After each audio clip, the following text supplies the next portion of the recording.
So moving forward here, as you can see in this table and the figure on the right, this is, we can say, all the parameters and most or all the parameters, RAN protocol parameters from the PDCP till the MAC layer and RLC layer, which is related to the RAN protocols, parameters and timers, which is being considered during, you will find it in any of the networks for sure. This is, you might require to be very careful whenever you are going to tune on any of them.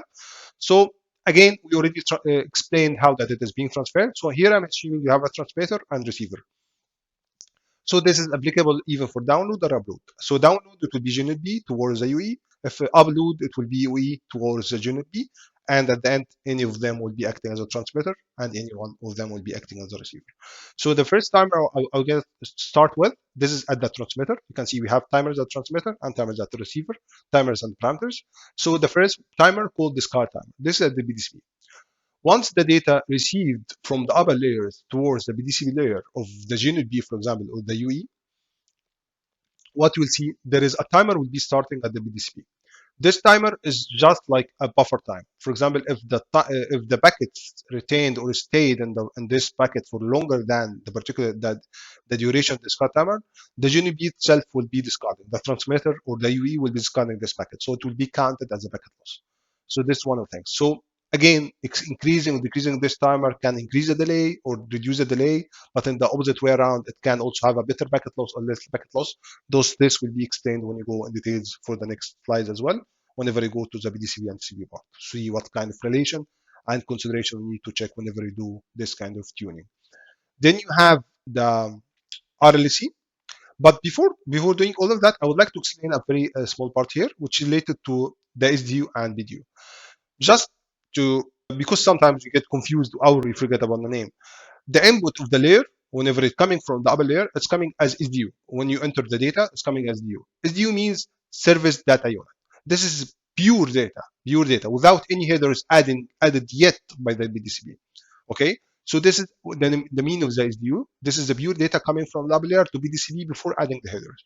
Once the headers of the PDCP or RLC or MAC or whatever is being added, it will be called MAC, it will be called PDCP. For example, here, this will be once the entry point would call PDCP SDU, and output here from the PDCP, once header is being added to the data, it's called protocol data unit, which is called BDU. Okay, this will be the output, but again, at the RLC layer, the PDCP BDU will equal to the RLC SDU. So once it reaches to the RLC, it will be called now as RLC SDU. Okay. So just to clear this information, because we'll be highlighting SDU, BDU all over the session when we are moving. So now moving to the RLC layer. RLC layer have multiple timers and things. This will be explained in details: maximum retransmission, t-Poll, polling feature, Poll BDU, Poll Byte, and many other things we'll be discussing. Here the MAC will be responsible for the ARQ in general, especially for the ARQ transmission whenever there is a transmission. So the main parameter here will be related to the maximum number of allowed ARQ retransmission. Also here, RLC, there is a maximum number of allowed retransmission. And the receiver side, this is like you have multiple parameters as well. At the RLC itself, you have something called t-status per head. I will explain this part with examples in next slides. And t-Reassembly, also will be explaining this part in next slide, but simply t-Reassembly will be started whenever there is a segmentation. If the RLC thought that the SDU will not be fitting a transport block and the transport block size is less, as being communicated to the MAC to the RLC, it will be doing a segmentation for the packet into a small packets or small SDUs and BDUs, RLC BDUs, that will start fade into a different transport block. So if the packet is being, let's assume RLC SDU is being segmented into 3, so whenever it reaches, these 3 packets reach the RLC, when the first packet is being reached, the RLC need to start a timer. Within this timer, it needs to wait for the reassembling this data into one packet again before transferring it to the PDCP layer. I'll explain the function. And again, the PDCP now will be doing the reordering of the packets. In case of the packets, if you remember, we mentioned that at the header of the PDCP, there is a sequence number being added. So assume that the sequence, you have 3 packets, 1, 2, 3. Assume that the PDCP received 1 and 3, okay, and it didn't receive 2 yet. So it will start this tier ordering. Once it receives 1, 3, it will start the tier ordering time, waiting for this timer before it forward the data to the TCP layer. Just it want to ensure that there is a correct ordering of data being forwarded to the CB layer. And the main reason for that, can reduce kind of retransmission or selective acknowledgement from the TCP. Will be explaining that part later on. But in case, t-reordering ensures the data is being transferred to the upper layer in a sequence, in a correct sequence, 1, 2, 3, 4, 5, 6, and so on. This is the main idea. And also there is parameters called out of order delivery. All that will be explained. But today we'll be focusing on the RLC because as you can see, the RLC have most of the parameters we are explaining here.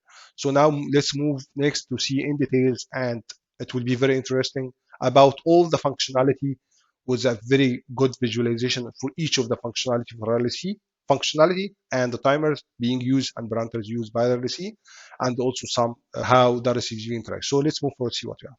Now, let me explain to you about the polling feature in general. This part of the retransmission in general as well, how the retransmission can happen.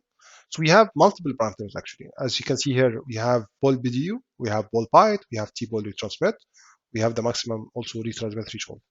And from the for rate of the polling as well, from the receiver side, we have something called t-status parameter. Okay, so you can. What's the explanation of those? I will just need to explain it with an actual example. You have ball byte or a ball BDU or ball byte, which is these two parameters at the transmitter. This is just explaining when the transmitter will decide to send to requesting the receiver to send a status report, to requesting the receiver to send a feedback about the transmitted packets, which are being accepted or acknowledgement or not. Okay, so this example, assuming that poll BDU is equal number 3. Poll BDU means the total number of BDU, RLC BDU means packets can be transmitted within a poll. So 3. So this means after 3, as per the explanation, once this number is being reached, at the packet number 3, 1, 2, 3, the transmitter will be requesting the receiver to send the feedback. Okay, and the tPollRetransmit, this will be started once the poll bit is being set. I will explain this one now, and this one will be explained in a different example related to poll byte. Okay, t-status perhaps. Once the receiver sends the feedback, he will start the timer saying that I cannot send any additional status report until this time expires. For example, assume that the transmitter now suggested that I need the status report now. I need from you to know what is the status of the package which I have sent it now. So the receiver will be in reply telling him this is the back. Then after few milliseconds, 2 milliseconds, the sender again send another one. So in this case, the receiver will not send any feedback until this timer expires. And this is kind of used to secure that there is not excessive number of reporting being sent from the receiver to the transmitter. Now let's see an example. This one, assuming the poll BDU, the number of polls or BDUs within a poll is 3. So assuming now the first packet will be transmitted from this sequence number 0, poll bit still 0, and this is the second one, sequence number 1, 1. Now I'm expecting at the third packet, which is sequence number 3, once this poll being transmitted without any poll, without any feedback coming back, reaches and exceeds. Once it reaches and exceeds, polling is triggered. See now, polling will be triggered. Poll bit 1 equal 1. This means now the GNB is requesting the UE, transmitter requesting the receiver to send the feedback. So in this case, once 1 is being sent, the tPollRetransmit timer will be starting. And in case if no feedback received at all within this timer, all of this will be retransmitted again. I'll explain this one also in a different example. So now you can see, now once the receiver received poll bit number 1, it's sending now, okay, now this acknowledgement for these 3 sequences, as you can see here. And in this case, also at this particular area, suppose that the t-status perhaps timer will be starting as well. I forgot to add it here, but this will be starting that I cannot send any other additional feedback until this timer expires, which is 10 milliseconds. Okay, yeah, it started here as you can see here, and the tPollRetransmit timer will be stopped in any cases. It will be stopped when there is a feedback being received, whether it's acknowledgement or non-acknowledgement. And if it's expired without receiving any feedback, so the retransmission will happen for these packets. Now let's move forward. This is the second example. It's exactly the same, but I was here speaking about the poll BDU. Now let's speaking about poll byte, and both of them doing the same function, which is mainly defining when the transmitter will decide to request from the receiver to send the RLC status report or a status BDU. So this here, assuming you have poll byte is 200 byte. So this is means the total number of traffic or bytes within the poll will be 200.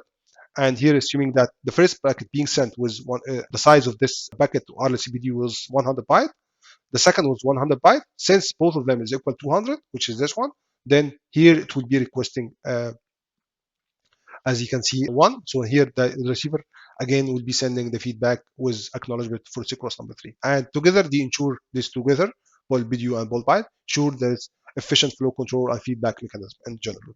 Okay, so this was explaining the first two parameters, which is ball BDU, ball byte. Also, we give explanation about the tPollRetransmit and t-status prohibit. I'll give for the others also within the retransmission example. Now let's move forward for the example of the retransmission, which is will be giving a very clear image as well. Okay, here for this example, I'm explaining two different examples, and this will be mainly covering the tPollRetransmit and the maximum RLC threshold, maximum number of RLC retransmission, and the t-status prohibit parameter as well. So here in this example, in the scenario 1 or example 1, I'm assuming here there will be a retransmission for the RLC retransmission due to non-acknowledgement being received from the receiver side. So for a specific RLC, for example, here sequence number 1. So let's see what we have. So initially, as you can see here, the first initially transmitter or GNB transmitted sequence number 0 with fault bit 0. It's not requiring any feedback from the UE yet. Then again, sequence number 1. This is the one which is going to be lost. So it's saying ball bit still 0. So it still didn't request any feedback from the UE. Then it sends sequence number 2 within the poll. So ball bit was 1. Then he now is waiting for a feedback from the UE. Again, the tPollRetransmit will be starting once this one is set to 1.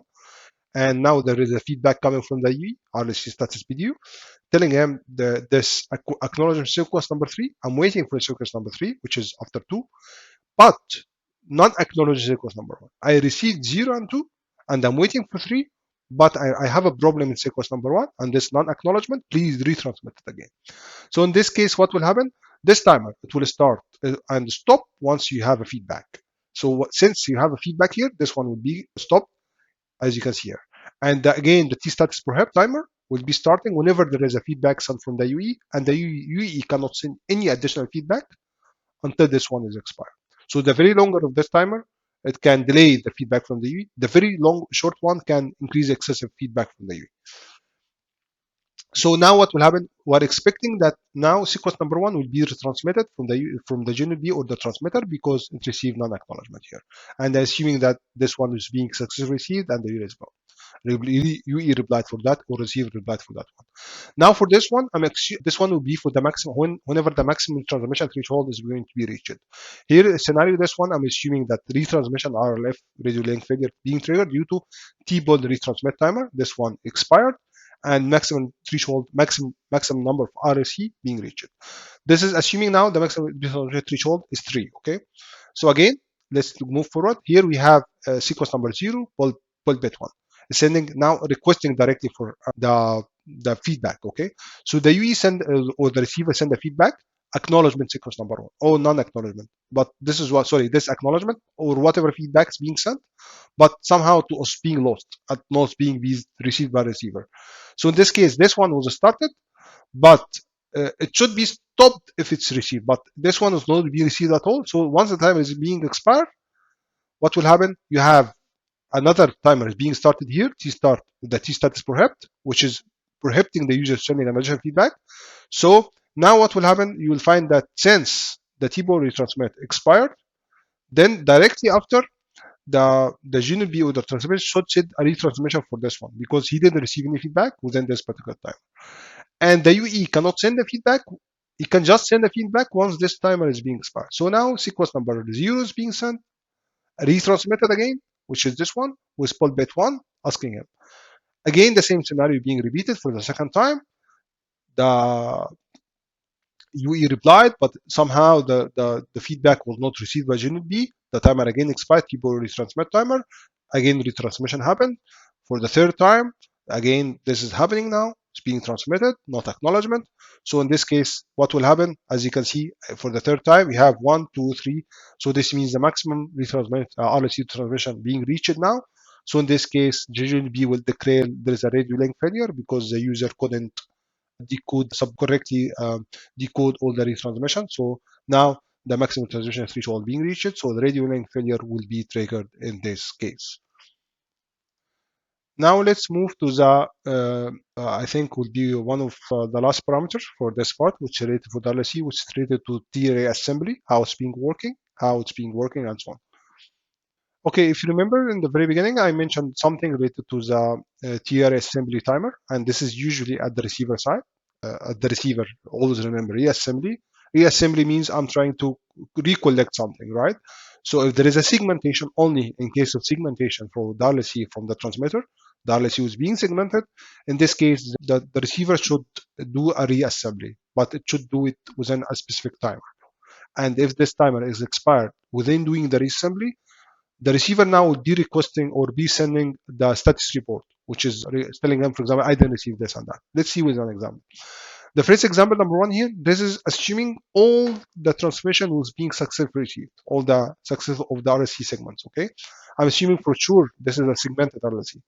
So as you can see for this example, here, initially, the unit B or the transmitter sent data with sequence number 0, size 100 byte, okay? This was the first one.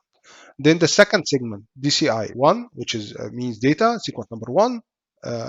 This was a complete one. It was not segmented. Then the second one was being sent here. The first segment sent here, you can see it. It's saying sequence number 1 and segment information 01. Segment information 01, as you can see in the top right here, this means the first segment.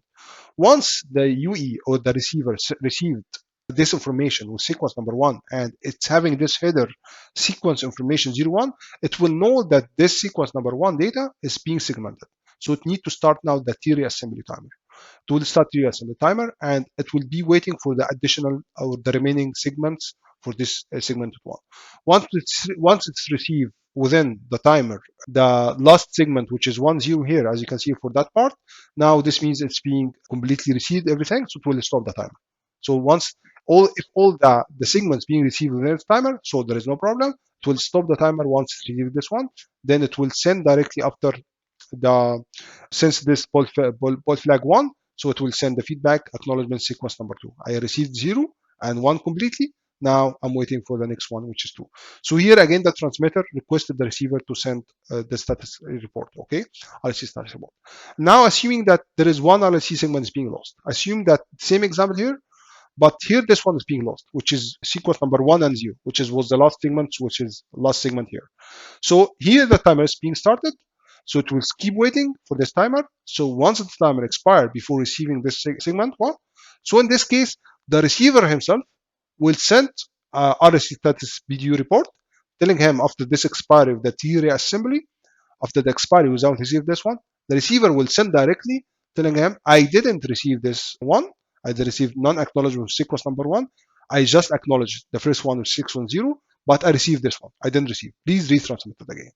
So the unit B or the transmitter will be retransmitting again DCI1 sequence number 1. Again, those will be transmitted for the one which is not being acknowledgement here, which is this particular area. So the main idea here for the reassembly, it's a timer to wait for the segmented RLC to be received at the receiver side. And in case if it's expired without receiving those timers, without receiving all the segments, that the receiver himself will be sending a status report telling him, I didn't receive all the segments, please send it now to me. This is the main idea of the assembly. Now, the next section, I will just quickly show you how you can check this kind of information from the DT logs, drive test logs. Then we'll be jumping into the relation between the MAC and RLC for the timer's point of view, which is also very critical one to understand. Okay, here just as you can see, this is just showing examples from the RLC timers and parameters and the drive test logs. You can see, for example, here, again, if you remember, during the RLC setup, connection request, connection setup, you will not have any, like it will be using this RB0, signal reader B0, transparent mode. So you don't need any timers, right? You will start receiving the timers starting from the RLC connection setup. You can find it RLC connection setup or even the self configuration group message from the 5 standalone.